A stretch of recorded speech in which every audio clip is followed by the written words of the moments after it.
आज हम बाकी बची सारी जो बैठकें हैं उनके बारे में अध्ययन करेंगे।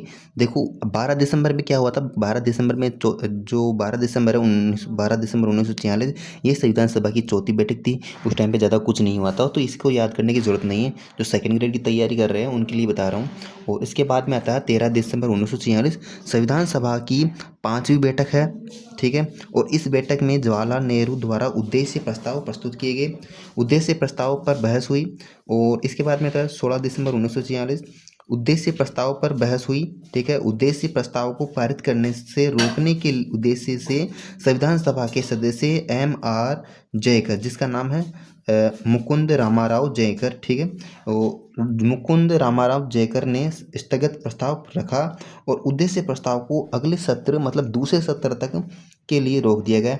एक चीज़ आपको ध्यान रखनी है कि जो 13 दिसंबर 1946 में क्या हुआ था कि जवाहरलाल नेहरू द्वारा एक प्रस्ताव प्रस्तुत किया गया, ठीक है, जिसका नाम था उद्देश्य प्रस्ताव।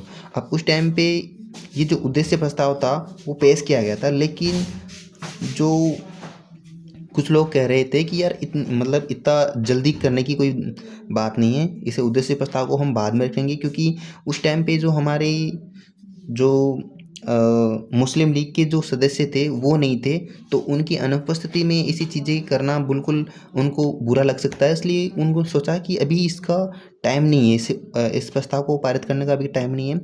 तो अब उसने क्या है कि 16 दिसंबर 1946 में उद्देश्य प्रस्ताव पर बहस हुई। तो अब कोई भी नहीं चाहता था कि जो उद्देश्य प्रस्ताव पारित हो इस टाइम पे। तो उन्होंने क्या किया कि M.R. जयकर ने एक प्रस्ताव प्रस्तुत किया, स्थगित प्रस्ताव, ठीक है। अब स्थगित प्रस्ताव के द्वारा उद्देश्य प्रस्ताव है उसको रोक दिया गया अगले सत्र के लिए, ठीक है। और यहाँ पर हमारे पहले सत्र की पूरी बात हो चुकी है। तो आशा करता हूँ आपको वीडियो अच्छी लगी होगी। Thank you for watching video.